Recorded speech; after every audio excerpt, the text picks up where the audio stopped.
Olá, e no Viva Saúde a gente vai falar sobre um órgão importantíssimo para o nosso corpo, a tireoide. Essa glândula é responsável pela produção de hormônios que regulam funções vitais. Quer saber mais sobre esse assunto? Então fica com a gente.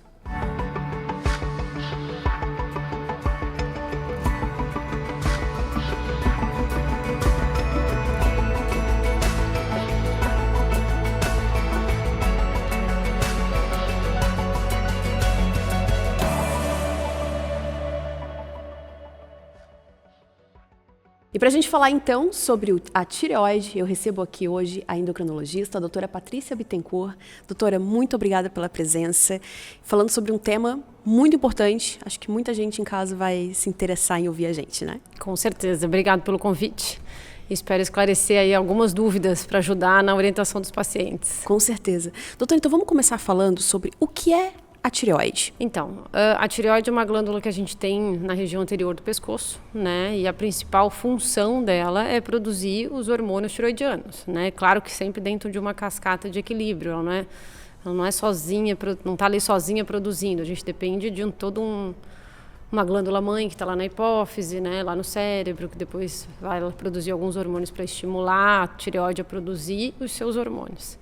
Então, a função dela principal é produzir o T4, principalmente, né, que é um dos hormônios tireoidianos principais, e um pouco de T3, que é o outro hormônio tireoidiano, tá? E esses hormônios tireoidianos, eles vão ser essenciais em todos os sistemas do organismo. Todos eles dependem dos hormônios tireoidianos para reações celulares, para funcionamento adequado, né, do organismo. Então, desde da pele, você pode ter sintomas na pele, como uma pele ressecada, até uma arritmia cardíaca, por exemplo.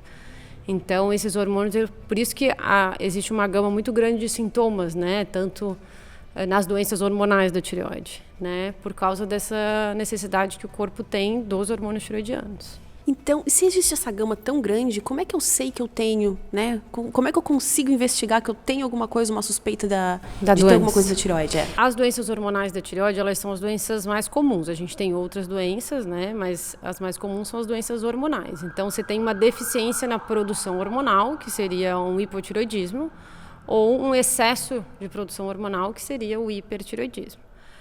O hipotireoidismo, que é uma das doenças mais comuns, né? A grande maioria dos casos é assintomático. O paciente não sente nada, a grande maioria. Tá? E normalmente a gente vai diagnosticar num exame de sangue. Então você vai dosar os hormônios tireoidianos, né? E os relacionados com a tireoide e vai ter uma alteração. Quando você tem sintomas, aí você vai suspeitar e solicitar o exame. E aí, quando é que a gente pode suspeitar do ponto de vista clínico, né? O paciente pode ter, pensando no hipotireoidismo, claro, né? Na deficiência da produção hormonal, pode ter queda de cabelo, unha fraca, pele seca, intolerância ao frio, humor mais deprimido, sonolência, cansaço, alteração de pressão, alteração de frequência cardíaca, fica mais constipada, mais trancada no intestino e alteração menstrual. Então, assim, é uma gama gigantesca de sintomas. Tá? E no hipertireoidismo, normalmente aí o quadro clínico é mais florido. É difícil você pegar num exame diagnóstico. O paciente vem com um quadro muito clássico assim, de hipertireoidismo. Então, o paciente tem palpitação, tem sudorese, tem um emagrecimento muito importante, tipo perde 10, 15 quilos em 2, 3 meses. Irregularidade menstrual também, fica mais irritada, você pode ter lesões na vista, né? Você tem a oftalmopatia de Graves, por exemplo, você tem um olhar mais assustado, você pode até ter protrusão ocular, o olho acaba que ficando mais para fora, assim, saltado. Uhum. Isso mesmo, tá? Uhum. Então a gente pode suspeitar pela clínica e rastrear também via exame de laboratório, que é um exame simples de se fazer, né? Tá? Isso. E doutora, então, geralmente as pessoas até que não têm algum sintoma, uma nutricionista, algum médico, eles sempre estão pedindo o exame da tireoide, né? Tá? O ginecologista, o cardiologista, a nutricionista ou qualquer... o TSH, que é o exame principal, né, que a gente vai sempre suspeitar, ele faz parte de um rastreamento de vários médicos, né? Porque pela gama de sintomas que a gente tem consequentes à doença. Então, exames muito simples. É um exame de sangue, qualquer laboratório faz, não tem nenhuma dificuldade em fazer. A única coisa que a gente tem que ter sempre ficar atento a isso é que um exame alterado não define diagnóstico nenhum. E a gente às vezes vê que acaba que não chegando no endócrino já, né? Já começa-se a tratar sem confirmar diagnóstico. Porque o exame, ele pode sofrer interferente de muitas coisas, né? Que tipos de interferência, por exemplo, doutora? se o paciente passou por uma infecção, teve uma infecção urinária, uma gripe, uma gastroenterite... Isso muda? Você pode ter alterações transitórias dos hormônios tiroidianos pela necessidade do corpo de combater aquelas infecções e tudo mais.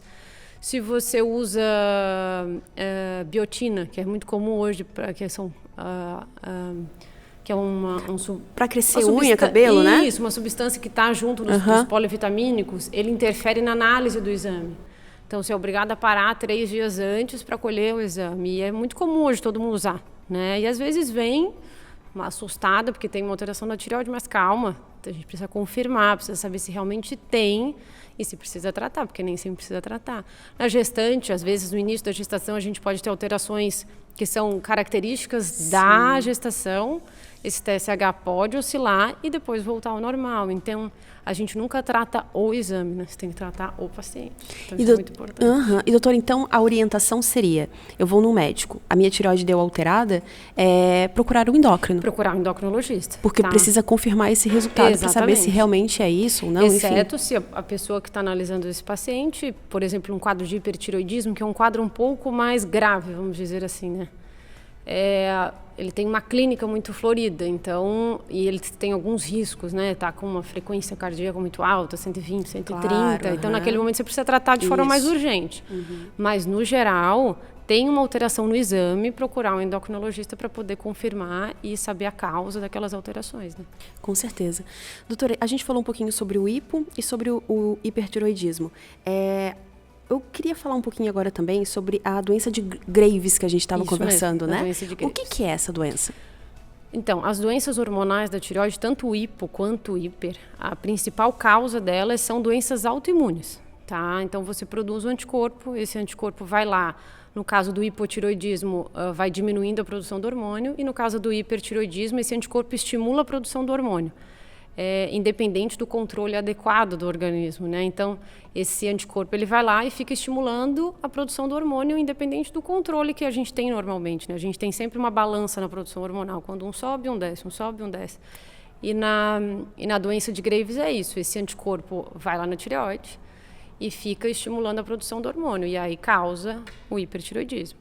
No hipotireoidismo, a gente também tem um anticorpo que vai lá e fica agredindo a glândula, que quando a gente tem um anticorpo positivo, a gente dá o nome de tireoidite de Hashimoto, tá? Ter o anticorpo positivo não significa doença. Você pode ter a tireoidite de Hashimoto, mas não ter alteração hormonal. Então, esse anticorpo ele fica ali com você o resto da vida e você nunca vai ter hipotireoidismo. Não desenvolve. Não necessariamente ter o anticorpo significa que você vai desenvolver a doença. Mas... a doença de Graves é o hipertireoidismo causado por essa produção de anticorpos. Doutora, o que pode causar, né? Genético pode ser também? Existe uma relação muito comum com história familiar, tá? Todos, tanto hiper quanto hipo? Tanto hipo quanto hiper. Na verdade, as doenças autoimunes no geral, né? Então, só para a gente explicar o que é uma doença autoimune para as pessoas entenderem. Você produz, a doença autoimune você produz, é como se você ficasse... A sua produção, a sua imunidade vira contra você, mais ou menos isso. Se combatendo o tempo todo, achando que está em ameaça. A gente, por exemplo, né, numa infecção viral, a gente produz um anticorpo para combater aquele vírus, né, e depois não pegar essa infecção de novo. Quem tem doença autoimune, você produz um anticorpo contra as suas próprias coisas. Então, a gente produz um anticorpo contra a sua tireoide. E aí isso é uma doença autoimune, sem né? uma causa específica. Normalmente uma predisposição pessoal e tem uma relação com história familiar. Existem muitos relatos de que tem relação com alimentação, né? Mas até hoje não se conseguiu comprovar isso. E não tem relação assim, se eu como mais glúten eu vou ter mais problemas na tireoide. Não, isso não tem uma relação científica comprovada, tá? É normalmente uma predisposição genética e familiar, né? Tá? Então, voltando ao que a gente estava conversando antes, não existem algumas causas que façam com que eu tenha o hipo ou o hipertireoidismo, já que é uma doença autoimune? A causa mais comum é a doença autoimune, mas antigamente a gente tinha a causa mais comum, deficiência de iodo. Tá? Então, existe o hipotireoidismo por deficiência de iodo. Hoje em dia, a gente não tem muito... Claro, ainda existe, mas não tem com tanta frequência, porque a gente tem já um acesso ao iodo, né? O nosso sal é iodado, a gente tem acesso mais à alimentação. Então, essa causa de hipotireoidismo por deficiência de iodo, ela ficou mais para trás, né? A gente também tem hipotireoidismo congênito, por exemplo. O bebê nasce sem tireoide. Então, ele não tem a tireoide, e esse diagnóstico é feito no teste do pezinho. Então, por isso que é tão importante fazer o teste do pezinho, porque você vai analisar ali já essa alteração. E o hipotireoidismo congênito, né, se você não trata, é uma causa de déficit cognitivo, de alterações neurológicas mesmo, né? Então, você pode ficar com sequelas graves. Mas tem como nascer sem a tireoide e conseguir suprir essa? Você vai tratar com hormônio tireoidiano. É igual uma pessoa que fez cirurgia, por exemplo, que tirou a tireoide por um nódulo, por um câncer de tireoide. Quando a pessoa tira a tireoide, você é obrigado a repor o hormônio tireoidiano, né? A pessoa que nasce já sem tireoide, você vai fazer a mesma coisa. Você vai repor com o hormônio tireoidiano. Doutora, sobre o iodo, né? Você estava comentando. Antigamente, é porque... qual que é a diferença da relação entre a comida de antigamente e de agora, que você tinha comentado que tinha o iodo no sal, agora... agora tem o iodo no sal, né? Foi instituído uma política, né, de governo que foi que para prevenir o hipotireoidismo por deficiência de iodo, você adiciona o sal, né, sal de cozinha, o iodo. Todo sal de cozinha tem Todo iodo? Sal de cozinha, tá? Então, isso ajuda a gente também tem outras fontes de iodo, né? Quando frutos do mar, né? Que tem bastante quantidade de iodo. Então, é difícil a gente ver hoje hipotireoidismo por deficiência de iodo. E antigamente, então, isso não existia? Comum. Ainda existe em outras áreas do mundo, onde você não tem essas políticas, ainda existe, né? Mas agora a pessoa também não pode sair comendo sal. Não.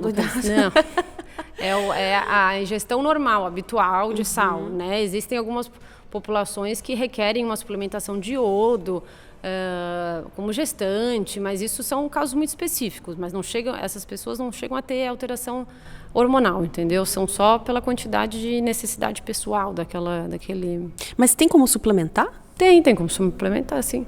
Doutora, agora falando um pouquinho, você também já citou o câncer de tireoide, né? Como que chega a esse estágio? Vamos lá. Normalmente, antes do câncer, né, antes de a gente achar um câncer de tireoide, o paciente vem com um achado de um nódulo tireoidiano, né, porque algum ginecologista pediu um ultrassom de tireoide, ou o paciente faz um Doppler de carótida, que é um exame para avaliar as artérias aqui do pescoço, e o próprio radiologista, como passa na região, acaba que vendo um nódulo, ou é o paciente que notou, né? Se você tiver um nódulo grande, você vai conseguir notar, dependendo da localização do nódulo, você consegue notar. Então, notou um abalamento na região anterior do pescoço, sentiu alguma nodulação, o paciente vem procurar a gente. Quando a gente está em frente, né, o nódulo tireoidiano, você tem que olhar com muita calma. Por quê? É muito comum o nódulo de tireoide, né, principalmente nas mulheres, né? Isso é uma coisa muito comum, com o decorrer da idade. Então, existem estimativas, né, que se você for fazer ultrassom na população geral, das mulheres, você vai encontrar de 30% a 60% das mulheres com nódulo na tireoide. E a grande maioria dos nódulos são benignos, tá? Câncer de tireoide não é uma coisa comum, mas hoje é um tipo de câncer que é até mais diagnosticado, porque se tem pedido mais exames de ultrassom, as pessoas têm mais acesso aos exames, né? Mas a gente sempre fica frente ao nódulo. Frente ao nódulo, a gente vai avaliar se a gente tem alguma suspeição de que aquele nódulo possa ser um câncer de tireoide. Né? Então, o primeiro exame que se faz para nódulo, e o primeiro e melhor exame que a gente tem é o ultrassom da tireoide. Não é tomografia, não é da ressonância. Então, o melhor exame mesmo ainda é o ultrassom da tireoide. E, doutora, tem uma idade em que existe uma prevenção? A partir de tal idade sempre é bom fazer Não, ultrassom a gente não faz como diferença de ultrassom de mama ou mamografia. tá? Ultrassom a gente não tem não é rotina você pedir a partir de tal idade, né? Você vai suspeitar, ou se você tem uma história familiar, que também é uma coisa comum, né? Você ter nódulos de tireoide na família, ou uma história de câncer de tireoide na família. Aí sim a gente começa a pedir os exames para fazer uma busca ativa do nódulo de tireoide, né? E esses nódulos, eles acontecem por quê? Normalmente, mutações genéticas que predispõem a formação daqueles nódulos, tá? Um outro fator de risco para a produção de nódulos seria, por exemplo, crianças que fizeram radioterapia na infância do pescoço por algum câncer, né, de mediastino, pescoço. Então, essa radiação em excesso da radioterapia pode predispor a nódulo de tireoide. Ou que se exporam à radiação ionizante, como acidentes nucleares, coisas desse tipo, que aqui a gente não tem muito esses casos, né? Mas normalmente é uma predisposição genética, ou esse achado de uma história pregressa de radioterapia em mediastino, tórax e pescoço, né? E se esse nódulo ele é benigno, o que se faz? Se esse nódulo é benigno, se ele não gera nenhum... Porque, assim, o nódulo, ele pode ter alteração hormonal, ele pode ser uma das causas de hipertiroidismo, que a gente chama de Plummer, né, que é a doença de Plummer, que é um nódulo produtor de hormônio tiroidiano, mas a grande maioria deles são nódulos frios, que a gente chama, que não interferem em nada na produção hormonal. A glândula funciona normalmente, você só tem alteração na estrutura da glândula. Quando ele é benigno, a gente só vai acompanhar, tá? Normalmente, o acompanhamento é uma vez ao ano com ultrassom da tireoide. Mas isso é uma avaliação geral, né, uma orientação geral. Tem pacientes, dependendo da história clínica, se já tem câncer na família, ou se tem alguma alteração nas características do ultrassom que possam deixar a gente com um pé atrás, aí a gente antecipa a avaliação. Mas normalmente acompanha com ultrassom de tireoide para o resto da vida. E ele pode sumir? Sumir depende Pode, tá? Ele pode sumir. Se ele tem, por exemplo, um componente... Às vezes a gente tem nódulos que, além de ser sólido, né, ter componente sólido, ele tem componente cístico também, que é como se fosse um conteúdo de líquido dentro. Então, ele pode absorver esse conteúdo e sumir, né? Ou a gente, muitas vezes, no hipotireoidismo, a tireoidite de Hashimoto, a gente tem muita irregularidade na glândula. E a gente e aparecem pseudonódulos, que a gente chama. Então, se não for um médico ou ultrassonografista muito bom, um radiologista, né, muito bom, às vezes pode confundir ali um nódulo, mas na verdade aquilo não era um nódulo, é um pseudonódulo. E aí aquilo no ultrassom seguinte não aparece. Então, isso pode acontecer, tá? Então, ele pode sumir dependendo das características daquele nódulo. E, doutora, o que é... Você falou agora sobre o do Hashimoto, né? Qual que é a diferença dessa doença para as outras que a gente já conversou? A tireoidite de Hashimoto, a gente dá um nome quando a gente tem um anticorpo positivo para a doença tireoidiana. Então, assim, por exemplo, quando você tem a gente tem são alguns anticorpos, anti-TPO, anti-tireoglobulina, são alguns anticorpos que a gente tem relacionados com a glândula tireoide. Se você tem eles positivos, automaticamente você já tem uma tireoidite Hashimoto. Tá? A gente dá um nome para isso. Então, ter o anticorpo positivo significa que você tem uma tireoidite Hashimoto. Essa tireoidite Hashimoto, ela pode um dia evoluir para um hipotireoidismo, ela fazer alteração hormonal. Então, nem todo mundo que tem tireoidite Hashimoto vai ter hipotireoidismo. Então, é um nome para quem tem um anticorpo positivo, mais ou menos isso. Mas e se eu tenho, o que acontece comigo? Nada. Ter o anticorpo positivo, você não tem sintomas com o anticorpo, tá?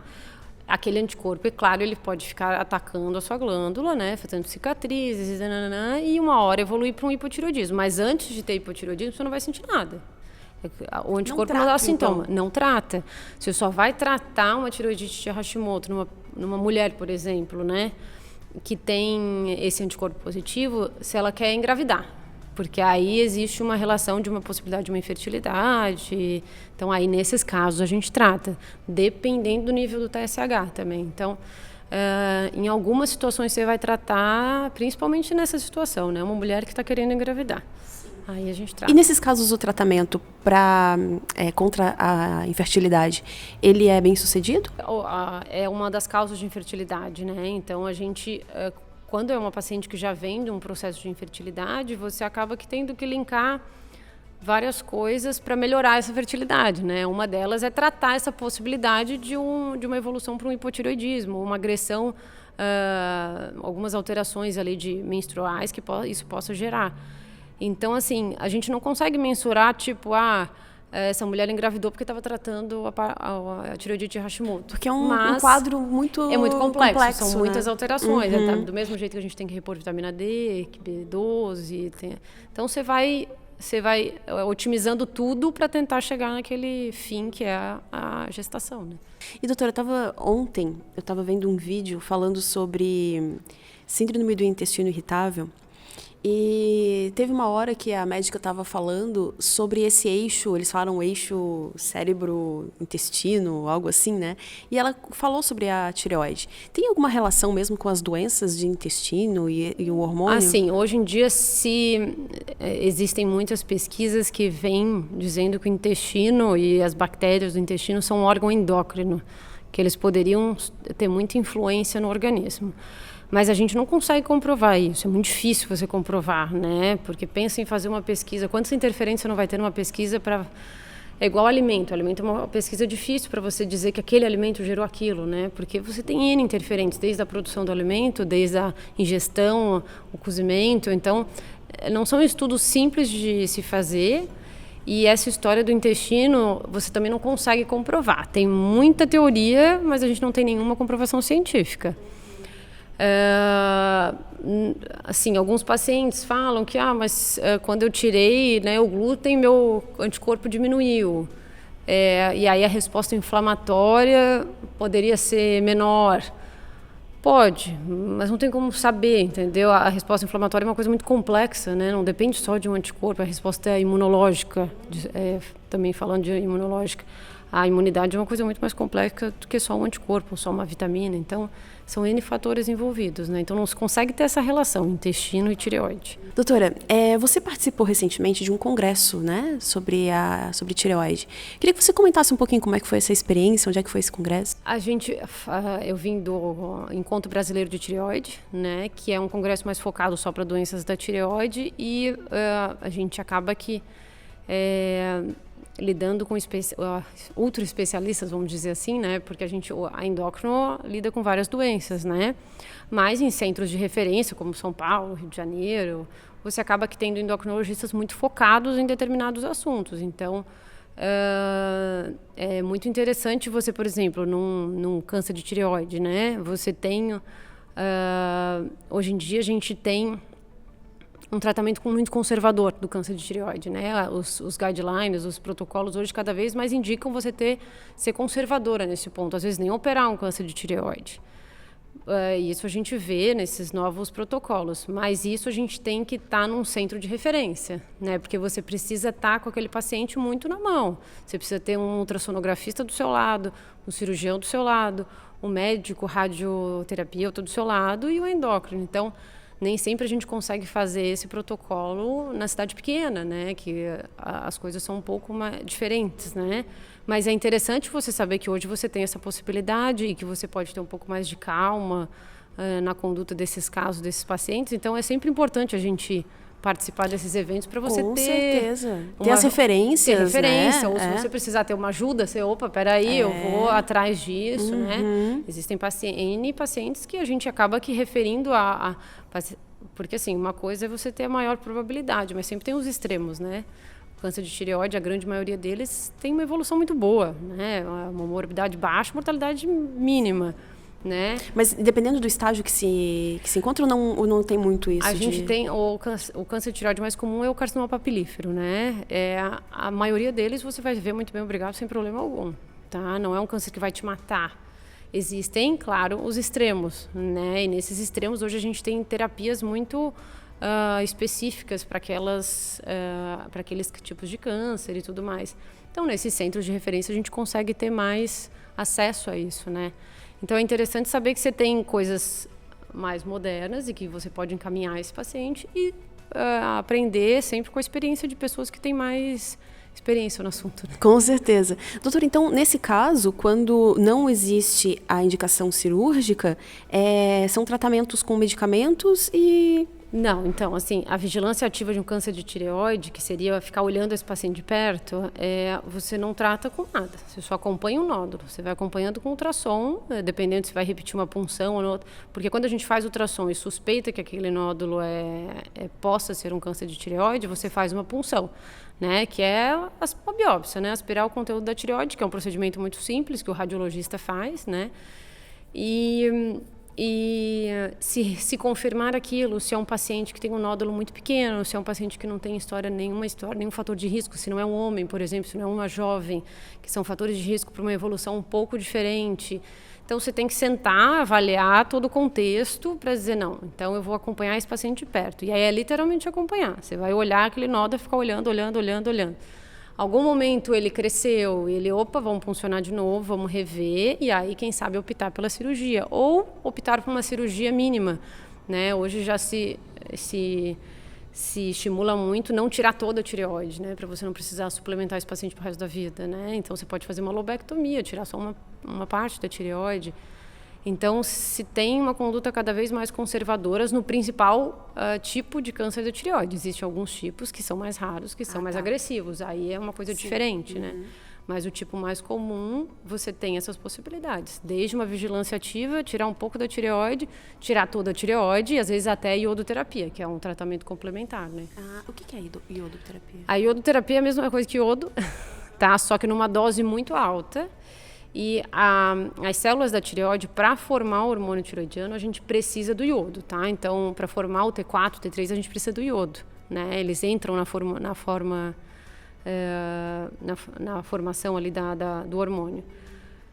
Só que a glândula, né, as células da tireoide, elas têm um mecanismo de defesa. Quando elas recebem uma carga muito grande de iodo, elas se autodestroem. Então, o objetivo da iodoterapia em quem teve câncer de tireoide é destruir qualquer resquício de célula que tenha ficado ali, né? Então, é uma coisa boa. A gente não precisa partir para uma radioterapia, quimioterapia. A gente não faz isso em câncer de tireoide, só em casos muito extremos, tá? Ou nos casos mais raros de câncer. Então, a iodoterapia, ela tem um fim para destruir aqueles resquícios celulares, né? Porque é interessante, doutora, que assim, geralmente o câncer, ele se espalha, né? Se não tratado, enfim, ele vai tomando. Então, o da tireoide não corre esse risco. Ele pode ter metástase. Pode, mas até as metástases são tratáveis. Então, por exemplo, a metástase mais comum é para linfonodo, né, no pescoço. Sempre que tiver a possibilidade de retirada do linfonodo, a gente sempre vai tirar, né? Você pode tratar com iodoterapia também, que é o paciente, por exemplo, fez cirurgia, um ano depois, começou a ter linfonodos, ínguas no pescoço. Você tem a possibilidade de fazer uma iodoterapia, tá? Você tem uma metástase pulmonar, por exemplo, você vai fazer iodoterapia. Então, apesar de ter a chance de ter metástase, você tem a possibilidade de tratamento, né? Doutora, agora vamos falar um pouquinho, falando em tratamento, a gente falou agora sobre o câncer, mas a gente não entrou no tratamento do hipo e do hiper. Como é que funciona o tratamento nesses casos? Tá, então o hipotireoidismo, né, começando pelo mais comum, o tratamento a gente vai repor com o hormônio tireoidiano, que é a levotiroxina, tá? Que é basicamente o T4, certo? Essa levotiroxina, cada pessoa necessita de uma dose, né, de hormônio tireoidiano. Depende muito da quantidade de lesão que teve essa glândula, da idade, de outros fatores, né? Então, a gente vai repor com a levotiroxina. E uma coisa bem importante é a levotiroxina é uma substância que tem difícil absorção e sofre interferência com muita coisa. Então, é um tratamento que você deve tomar esse comprimido, né, em jejum, 30 minutos antes do café, e não pode tomar com nenhum outro remédio junto, tá? Então, é um tratamento chatinho de se fazer, né? Porque dependendo da rotina do paciente, você tem que ajustar isso, né? Tem paciente que não consegue aguardar 30 minutos para comer. Então, em alguns casos, a gente muda isso para conseguir um tratamento mais otimizado, né? Mas o tratamento do hipotireoidismo a gente faz com a levotiroxina, tá? Normalmente para o resto da vida. Alguns casos são transitórios, mas a grande maioria é para o resto da vida. O hipertireoidismo, a gente tem outras formas de tratamento. A gente tem a medicação mais usada, né, que é o metimazol, que é o tapazol, que você vai bloquear a produção do hormônio, né, ele bloqueia a produção, como estava em excesso, ele diminui. Ou você também faz a iodoterapia, tá? Como eu expliquei antes, né, como esse excesso de iodo destrói a glândula, esse mesmo excesso para quem tem Graves, ele vai destruir um percentual da glândula. Claro que você não faz doses tão altas quanto faz para câncer, né, de tireoide. Mas é uma das formas de tratamento e até a cirurgia, né, que pode ser feita para um hipertireoidismo em casos muito graves, né, não se consegue controle nenhum, você vai lá e tira aquela tireoide e vai tratar, e vai virar um hipotireoidismo, porque aí você vai entrar em hipotireoidismo. Sim. E daí cai no tratamento do hipotireoidismo. Doutora, tem alguma idade em que ocorra com mais frequência? Sexo? Existe isso? Sexo feminino é mais comum, a partir dos 20, 30 anos, é a época mais comum. Criança, mas criança também pode ter? Criança pode ter, tá? Como é que um pai desconfia que uma criança pode ter? Difícil, mas, por exemplo, além desses sintomas que eu falei, né, você pode ter um déficit de crescimento, né? Porque um método de avaliar muito bem a saúde de uma criança é pelo crescimento. Se ela está crescendo, está ganhando peso, né? Você tem uma normalidade para isso, né? Então, você vê que aquela criança está com um déficit de crescimento, pode ter um hipotireoidismo, que é uma coisa comum e simples, né? E aí o pediatra vai dosar, normalmente eles vão dosar um TSH, né, para ver se é uma das causas, tá? Ou notou algum crescimento da região anterior do pescoço, porque o TSH alto, né, que é o característico do hipotireoidismo, ele estimula o crescimento da glândula, né? Então você pode ter um bócio, que é aquele uma papada aqui, sim, assim. Uma papadinha. Isso, tá? Então, isso pode ser uma outra forma de suspeição. Além dos sintomas do cansaço, sonolência, né? Todos esses sintomas. Vai ter várias mães de adolescente fazendo o exame amanhã com sonolência. Então. E, doutora, a gente estava conversando também que eu tenho um irmão que tem síndrome de Down e ele tem, né, o hipo, e você me comentou que as crianças com síndrome de Down também têm muito bastante, comum, né? A gente ter a associação com o hipotireoidismo, tá? Desde da tireoidite de Hashimoto, certo? Como causa daquele hipotireoidismo e algumas aplasias da tireoide, né? Que são defeitos na formação da glândula mesmo. Então, você tem uma glândula tireoide muito pequena ou você não tem nada da glândula, foi uma aplasia completa. Né? Então, é muito comum um paciente com síndrome de Down ter alteração de hormônio tireoidiano. E aí nesses pacientes, você tem que fazer uma busca ativa. Em paciente com risco de hipotireoidismo, tá? Então, paciente com síndrome de Down, desde o nascimento, o pediatra sempre vai pedir um TSH, né? Além do teste do pezinho, que já se faz, esse pediatra vai estar sempre buscando o hipotireoidismo, né? E é engraçado porque, assim, ele é muito regrado. E você falou sobre os horários, e ele sempre toma realmente certinho. O jejum, ele acorda, já fica o comprimido dele do lado da cama, ele toma e só depois toma o café, então ele é bem... E tem que ser, porque, assim, a gente, no decorrer do tratamento, é muito comum o paciente vir com, meu TSH está alterado, acho que é o problema da dose. Aí você tem que parar e perguntar, tá tomando direitinho? Tá usando direitinho? Às vezes o paciente tira ele da cartela e bota naquelas caixinhas. Não pode, o hormônio tireoidiano não pode tirar da cartela, tá? Porque ele é fotossensível. Então, assim, parece uma coisa boba, mas sofre muito interferente. A causa mais comum de um TSH alterado num paciente em tratamento é o erro de tomada. Mas então, isso só no hipo ou no hiper também? No hiper é um pouco diferente, é muito mais comum no hipo. Tá, porque a medicação é diferente, né? Não tem é diferente a tomada também, né? Doutora, tem alguma relação, não a causa, né? Porque a gente já conversou sobre a causa, mas em relação à qualidade de vida, com exercício físico, com alimentação, ou não interfere muito? Cientificamente não existe comprovação de que, por exemplo, um estresse possa desencadear um hipotireoidismo ou uma má alimentação. O que a gente sabe é que quem tem doenças autoimunes, quem tem predisposição a ter doenças autoimunes, tem mais chance de ter as alterações da tireoide.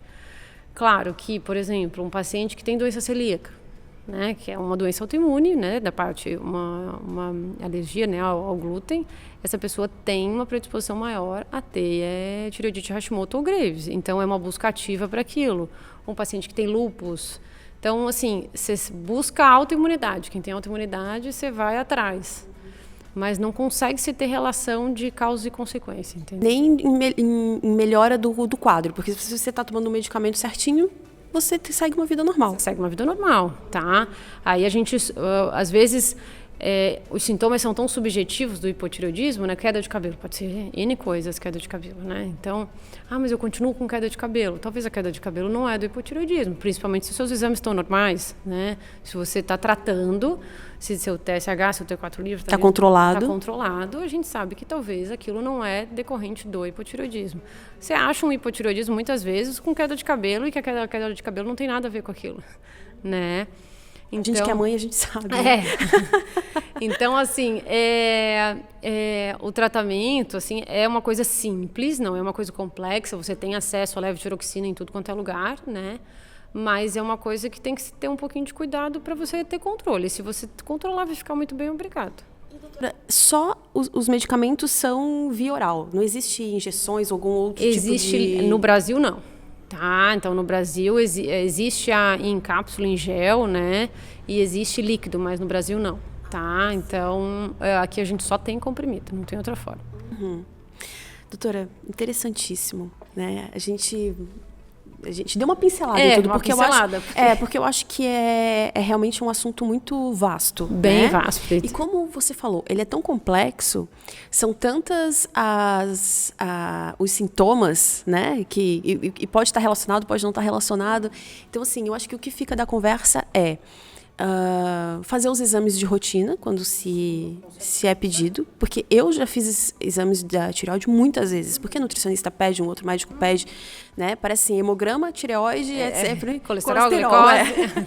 Já faz parte de uma rotina, já faz parte, porque é uma doença comum. Então, é igual o diabetes, é uma doença comum. Ou você rastreia ou você perde o diagnóstico, né? Então...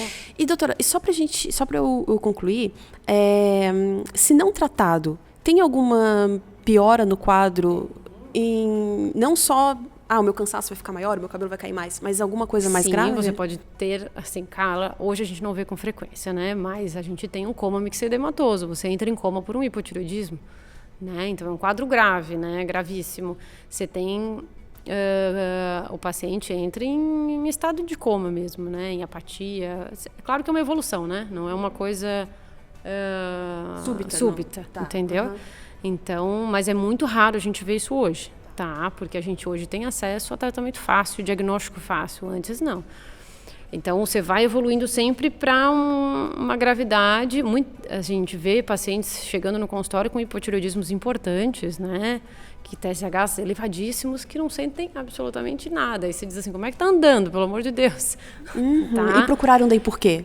Porque achou no exame, alguém falou, você tem que procurar um endócrino, seu TSH está de 100, né? A gente vê TSH de 100, só para você ter noção, o normal é até 5. Assim, aí depende do kit, né? Mas assim, tem pessoas que não têm sintoma nenhum, ou se estão há tanto tempo daquele jeito que... que se acostumaram com os sintomas. Porque o abrupto normalmente é só cirúrgico, né? Você tira e entra em hipotireoidismo, mas a gente nem tem mais isso porque o cirurgião já entra com hormônio tiroidiano, né? Assim que faz a cirurgia. Então, assim, a gente pode ter quadro grave de hipotireoidismo, tá? E o hipertireoidismo, ele pode gerar uma arritmia, que entrar num coma mixedematoso, aí é o contrário, tá? Então, são casos graves e extremos. O hiper é mais... Hoje, a gente, pensando num quadro grave, é mais fácil a gente ter uma tireotoxicose, né? Que é um quadro grave de um hipertireoidismo do que o do hipo. E o que seria esse excesso de hormônios? Ele faz alterações sistêmicas muito graves, né? Alteração hepática, você faz uma hepatite por essa alteração, você faz alteração cardíaca, você pode infartar, por exemplo, né? Você aumenta tanto a frequência cardíaca que você não consegue bombear de forma adequada para as coronárias e ter um infarto por causa disso, ou desencadear uma arritmia cardíaca. Então, você tem quadros graves. Hoje a gente não tem com tanta frequência, mas existe. Principalmente se a pessoa não presta atenção, não trata, nunca faz exame, não sente não vai nada, atrás, não vai atrás. Né? E mesmo os pacientes com orientação, né, a gente vê, não tratam direito, a gente tem que ter muita conversa para tentar convencer aquela pessoa de que precisa tratar, né? Principalmente porque não está sentindo. Não está sentindo, né? Não Quando sente, a gente não sente, é difícil você aderir a um tratamento, né? Igual diabetes, hipertensão, né? Mas aí depois vem a conta. Vem a conta depois. Então, doutora, agora sim, concluindo, eu acho que o que fica, então, dessa nossa conversa é isso, né? Fazer esses exames. E se tiver alguma alteração, procurar um endocrinologista, né? Para fazer uma investigação mais apurada e fazer sempre que tem uma história familiar, você buscar e sempre fazer exames de rotina, né? É a forma que a gente tem para rastrear hoje muitas das doenças, né? Com certeza. Eu fiquei muito contente com a sua presença aqui. Acho que foi um tema muito relevante e que com certeza muita gente em casa se identificou, conhece alguém que tenha e que talvez a partir de amanhã também, né, acende uma luzinha para procurar uma ajuda. Né? Se alguém está precisando, né? E eu quero agradecer muito a sua presença aqui. Imagina, obrigada, estamos aqui para isso. Muito obrigada. De nada. E a gente fica por aqui. Eu quero agradecer a sua companhia. A gente tem um novo encontro na quinta-feira que vem, às 8h30, pela UniTV e também nas plataformas de áudio e vídeo da Unimed Tubarão. Eu espero você. Até mais.